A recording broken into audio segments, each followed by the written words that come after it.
Welcome to Clinician Real Talk, where we spotlight the people behind the practice. These are unfiltered conversations about purpose, persistence, and what it means to deliver care that changes lives. Today, we sit down with Tai Samuels, Advanced Practice Clinician Director for Adult Geriatrics at Optum, California. She's a clinician, mentor, and advocate whose journey from curious child to compassionate leader shows what it means to grow up inside medicine. Tai, welcome to the show. Thank you. So good to have you here. Thanks for having me. Yeah. So your fascination with the human body began when you were 3 years old. So walk us through that first spark. What grabbed your imagination so early? I remember this story pretty vividly. I was 3 years old, went to a Montessori school, and we were talking about the spine. And the preschool teacher at the time, she said, "Tai, come up to the front." Yeah. I went up. She spun me around and she lifted my shirt up and she went down each individual vertebrae. And Oh my goodness. I remember it distinctly. And then she asked everyone, "What is this?" And then your back, and everything. It's your spine. I remember this. And she said, "What time do you eat breakfast?" Everybody was like, 8 o'clock, 7 o'clock. And she's like, 7. There's 7 cervical vertebrae. Ah. And then she said, "And what time do you eat lunch?" 12. That's right. There's 12 thoracic vertebrae. And then what time do you eat dinner? 5. That's right. There's 5. And so we went through the whole thing, and I remember it distinctly. And ever since then, I always wanted to do healthcare. Wow. That's an amazing story. What an amazing educator. Yes. And Yeah. I don't know where she got all this information herself, but she was amazing, and that's when it started for me. That's awesome. So when college came around, fast forward a few years, when college came around, life took a few detours, computer science, motherhood, a CNA class. Can you share a moment as a young mom or CNA that changed how you understood vulnerability in your patients? Yeah, so I have to go back a little bit because I was in college right during the Y2K. Everyone was thinking computers were going to crash and everything. And as much as I liked healthcare at the time, my parents said, no. Go into computers. That is the way. And so there I am sitting in a computer science class learning C++, and I hated it, every second of it. To be honest with you, I hated it. Yeah. And so I found myself questioning, about life in general. Yeah. And what I should actually really do, because I wanted something with purpose. And so, long story short, ended up pregnant at 20. And I went to one of my counselors and said, I'm in this computer science program. I really I don't like it. And she said, "Well, what do you like?" And I said, "Healthcare." And she said, "Okay, well, healthcare, that's, what about healthcare?" I said, "I don't know." Because at the time I didn't know. I didn't know what I was going to do. I didn't know what I was going to be. And she said, "Have you ever considered a career nursing?" And I hadn't, because I didn't know any nurses. My family is Caribbean background. We know doctors. We know attorneys. I didn't know anything about nursing. And so she said, "Why don't you take a CNA class and see if that's something that you'd want to do?" And I said, "Okay, I'll do that." So I went, signed up for a CNA class, and it basically was like the yellow brick road opened up for me, and I realized this is where I'm supposed to be. That's amazing. So that's kind of how it started. Yeah. Make a long story short, that was it. That was the start of my career in healthcare. So, Awesome. yeah. So you've always felt drawn to older adults. Why do you think caring for seniors resonates so deeply with you?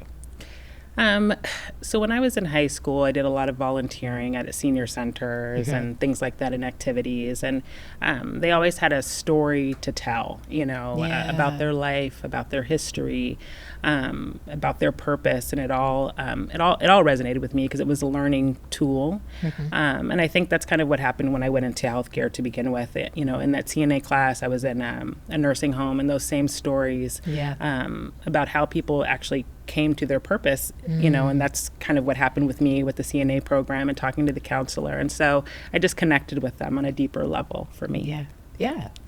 Can you share a story of something that stayed with you, something that reminded you of why you chose this work? Sure.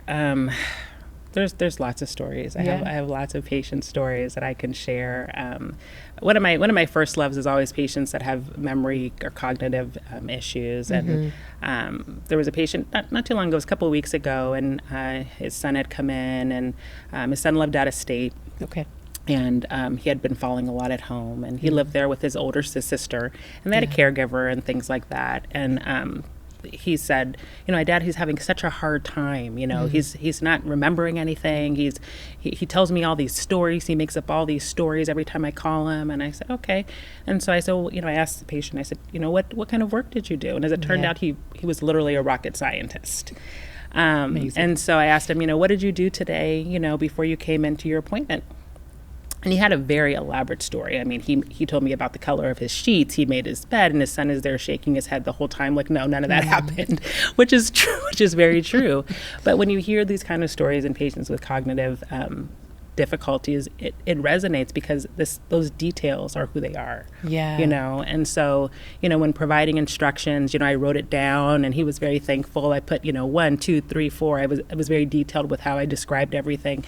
And even though the information was really for his son, how he should take his medications, the things that he should do, it resonated with the patient, and he was very happy.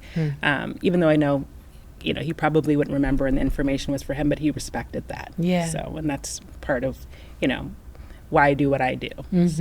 So we'd love to hear like a story about a time where a patient came in that we really it was really impactful for you, something really heartfelt. Yes. Yeah. So there was a patient who we had suspected had a colon mass and needed to have a colonoscopy. Okay. And kept putting it off and it wasn't really clear why. And so we said, bring him in. Let's have a conversation and figure out why he's, not doing the colonoscopy. He actually had scheduled it several times. And as it turned out, once we had him sit down and say, hey, what's going on? He said, I live in a rented room and I share a bathroom with someone. Oh. And he said, in order for me to do the prep, it would be very difficult for me to have to be going to the bathroom repeatedly when I have to share the bathroom with someone. Right. And so and some people may say, this is a waste of time. Why would you put a patient in the hospital for a prep? But for somebody like that, who that was their circumstances, doing that, being able to get that diagnosis early before it actually had spread, made a huge difference. Yeah. And so those little things alone, listening, obviously, to hear their individual circumstances, and then making adjustments and accommodations specifically for the individual patient. Were really the difference between early diagnosis and then, kind of a metastatic cancer because of something we didn't know. So those kind of things. And how easy was it to make that change, that adjustment? It was pretty quick. I mean, a colonoscopy prep is a day. Okay. So being able to say, let's get him in for the day so that he can do the prep and we can figure out what's going on, made a difference for him. Yeah, and everyone on the team was able to coordinate adjust and work and with make that. Yeah, amazing. Yeah. So after 25 years in healthcare, what fuels you? Is it results, connections? What is it? It's always a connection. Yeah. Tell me more about that. The stories.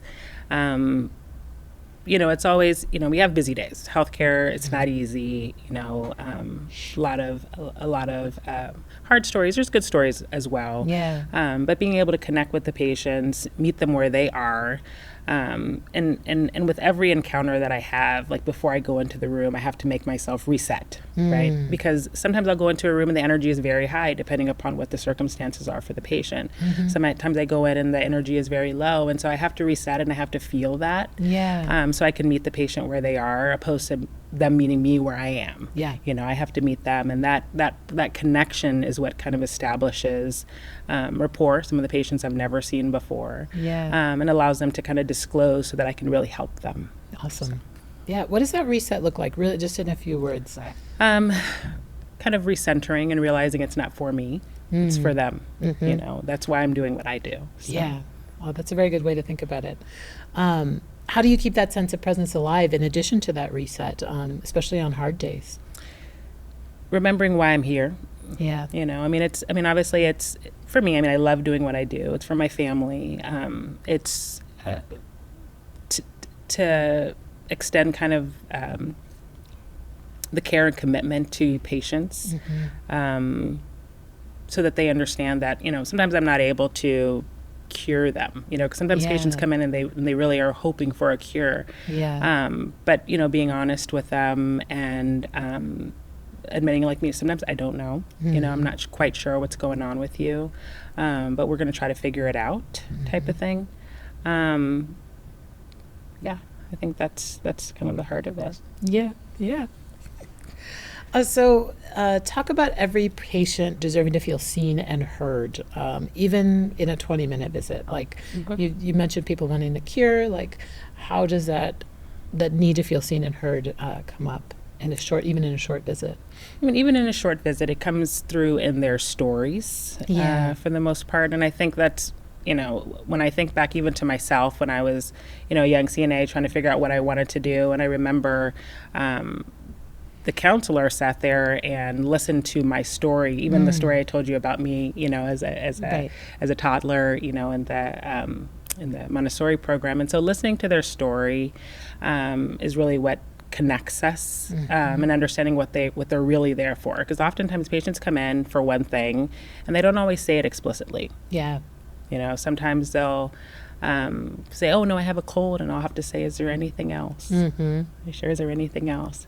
And then they'll say, actually, there is. Yeah. And then we'll get to it. But sometimes you have to hear those things and not just rush out of the room. So like even in a 20 minutes, sometimes it's not just 20 minutes. Yeah. Sometimes it can turn into a longer visit, and sometimes it's a shorter visit. And so, you give and take in certain circumstances. But that's kind of what it's about. Yeah. What practices help you create that kind of space? Really the centering, as I mentioned before I go into the room, and recognizing that I'm there for them, and not there for me. I'm there to, as a vessel to a certain degree, to help hear what the person is coming in to get assistance with. You have to know, though, too. You bring a lot of this with you at the end of the day once you've processed, okay, I've seen this patient, I've seen that patient. And you have to care for yourself, though. And I think that's important as healthcare providers, recognizing that even through the hard days, it's important to do self-care, exercise, feeling grounded, to be able to show up and do this day after day, even after 25 years. Yeah. So. As a leader in value-based care, how is Optum helping clinicians shift and equipping them with the new tools and mindset they need to deliver better value through personalized, coordinated, and higher value care? Yeah, so I think, a lot of the fee-for-service models, we think of, you come in for a problem, take care of that one problem. Right. In value-based care, you come in for a problem, yes, but what else do you need? Right. Is there anything else that we can do to keep you healthy? So it's not just about that one thing. It's about you and as a whole person. Yeah. So. And it sounds like that you have the time to do that exploration, yes, right? What gives you the time? Yeah. Yeah, we do have the time. And I'm not even going to just say time. We have the team. Yeah. Right. Yeah. So we have the care managers, we have the team of physicians, NPs, PAs, medical assistants at the sites that all work together. So it's not just one person doing it. It's all of us working together to make sure that the patients have what they need at Optum. Awesome. So let's talk a little bit about teamwork. When you see a well-coordinated team function, what does that look like? Oh, I have a great story, actually. It happened not too long ago.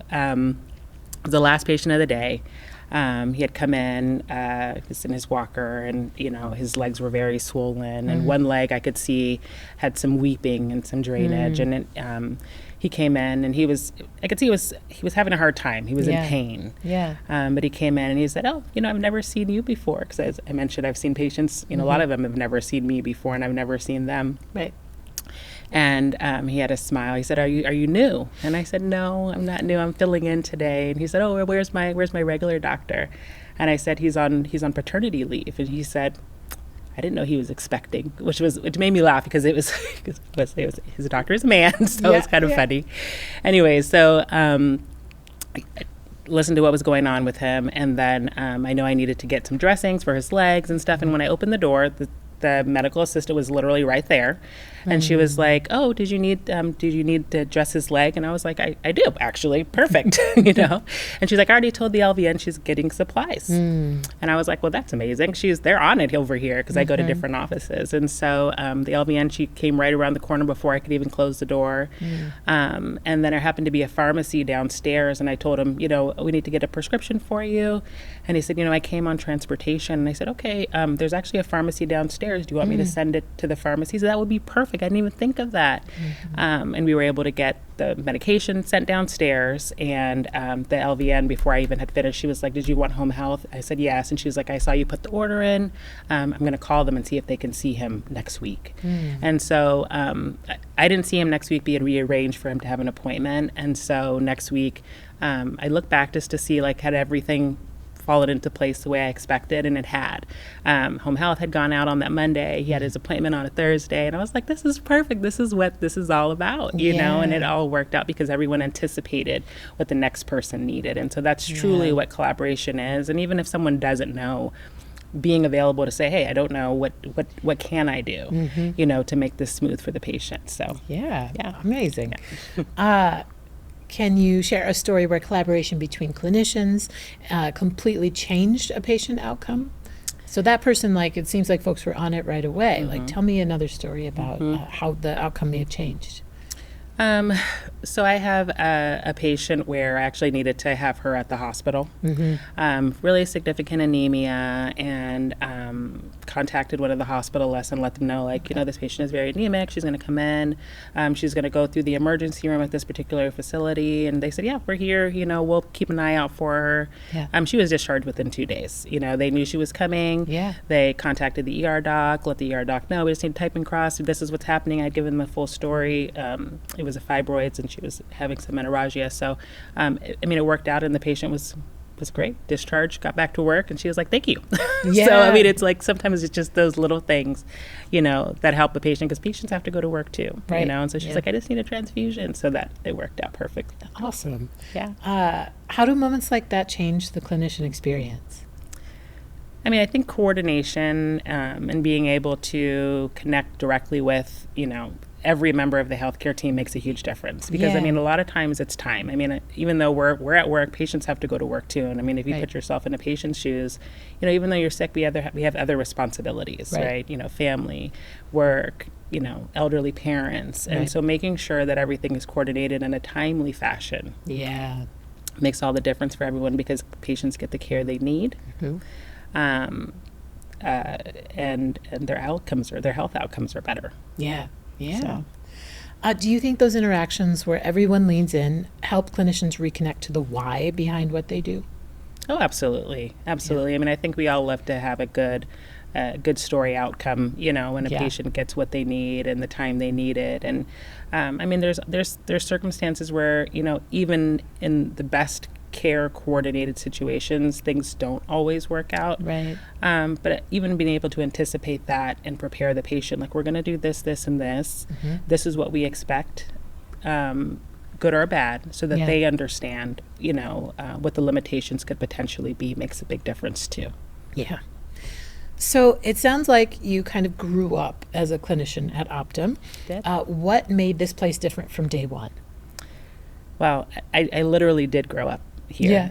I started here as a student and got hired on as a nurse practitioner. At the beginning of my career, I really didn't know what direction I wanted to go in. As I mentioned, I didn't even know what nurses did, and so I was able to kind of learn. Okay, nurses do this, nurse practitioners do this, but nurse practitioners can also do all of this, right? All of this is different for different people. For some people, it is just having a wider breadth of clinical knowledge. For other people, it's leadership, mentorship, guidance, advocacy, and for me, it was kind of all of those things. So that was the fun thing, is that I was able to do all of those things within this organization, and they allowed me the freedom to do it. So it sounds like I want to see the whole pie kind of person. So you helped build mentorship programs and the Advanced Practice Council. Why was creating those spaces so important? I think NPs and PAs are kind of like the unsung hero to a certain degree in healthcare. A lot of times people think we're just filling in, and instead of actually being an important clinical role within the system. Right. I'm taking business school right now, and I'm learning about complements and substitutes. And I realize that we're complements. There's synergy between working with, physicians, NPs, and PAs in a collaborative team-based environment, and we each have our own kind of scope and role, and we work so well together. Yeah. So you stay busy, it sounds like. I love it. So Can you share a story of a clinician you've mentored who discovered new confidence or direction through that work? Sure. As I mentioned, I started going to school myself to do a business program. Right. And one of she's a friend of mine. She kept saying, I don't know what I want to do. I know I want to go on. She already had like a master's in public health. She's a PA. And she's like, what should I do, Tai? And I told her, I was like, you have to figure it out. Yeah. Just like I had to figure it out. You know, you have to decide what interest you have. And eventually she did, and she decided to go on and do a doctoral program in business herself. And so we're kind of doing it together in a way, and we share our learnings of school and things. And so it was nice to see her along that journey, figuring out what her ultimate why is, and what her end goal is, and if school was right for her. And it took a little bit for both of us actually to kind of decide, but being able to go on that journey together was nice. Awesome. What was it like for you emotionally to watch your friends step into their power? It was really fulfilling, honestly, for me, just because we had talked about it so much, and she was trying to decide, what is the right path. And so, I didn't tell her, like, this is what you should do, even though she's amazing and she's smart, and I could see that. But seeing her make the decision, because ultimately someone has to make the decision for themselves in terms of what they want to do. So, yeah. So you've shared how your definition of success has evolved from task completion to system impact. What does success mean to you today? So it's still an evolution, I would say, in terms of what it ultimately means. But, when I started out as a CNA, it was just very task-oriented. We're changing a diaper. We're getting a patient up in the morning, to, making some clinical decisions as a nurse. And now in the role that I have, kind of walking people through kind of my story and saying, it's for you to decide how you want to deliver care, whether it's just to each individual patient you see, or whether it's to, the population as a whole. And so for me right now, the way I'm looking at it with a wide lens, and how I can help, more NPs, PAs, recognize that we are complementary to the healthcare system, and how to deliver care to patients on a broader scale. How is Optum uniquely positioned to help advanced practice clinicians such as nurse practitioners and physician assistants grow, thrive, and advance their careers further? So there's a lot of things going on. Number one, we have an Advanced Practice Council, which basically is the voice of nurse practitioners and physician assistants that we work collaboratively with the physician executive team, so that they hear from us, right? And they want to. They advocate for that. They give us time and space to be able to meet, so they can hear what's going on and what would better serve us to be able to better serve the patients. So, and that means a lot. And they're willing to hire us. It is not to say that no one else is, but they're hiring us in team-based models that support our ability to practice. They hire new graduates, which some organizations don't. And they have training programs, fellowship programs that are embedded into many of our organizations that allow us to learn and grow, and grow up in Optum like I did. So. How does empowering physicians, NPs, and PAs to practice sustainably translate to better patient care? Sure. One thing I can say about Optum is that they have been instrumental in advocating and hiring NPs and PAs to practice at the top of their license, allowing them to deliver primary care, specialty care, and then even setting up a lot of pathways for education for them to learn more. There's a lot of programs that are available clinically with our Provider Development Institute. And so allowing them to enhance the skills that they learned in school. Advocating for us to work collaboratively with our physician colleagues to deliver care. I mean, there's a huge shortage of physicians, as we all know. And so hiring more and more NPs and PAs to practice allows us to deliver care to more patients. And higher level of care, too. So. Where do you see the balance between innovation and humanity in modern care delivery? There was a saying I heard that AI isn't going to take over, jobs. Humans with AI will help to enhance jobs. And I think Optum has definitely embraced that technology so we can actually connect one-on-one with the patients without having to go type, just give me a second, I can't log in, type of thing. I mean, we can literally walk in the room armed, ready to sit down and look at a patient face-to-face and figure out what's going on without being distracted by the technology. It's enhanced our ability to provide the care, so. Yeah, that's amazing. That AI scribe, I keep hearing about it. Oh, it's amazing. You've spent your career advocating for NPs and PAs as essential members of the care team. What do you wish the broader healthcare community understood about their role? What I will say is that a lot of people are very confused about our role. What do we do? What can we do? Do we have enough training? Are we able to meet their needs? And the answer is yes to all of the above. Yes, we have the training. Yes, we can meet their needs. We can prescribe. We can treat. We can diagnose. We can put in a referral. We can take care of them. And that's what we were trained to do.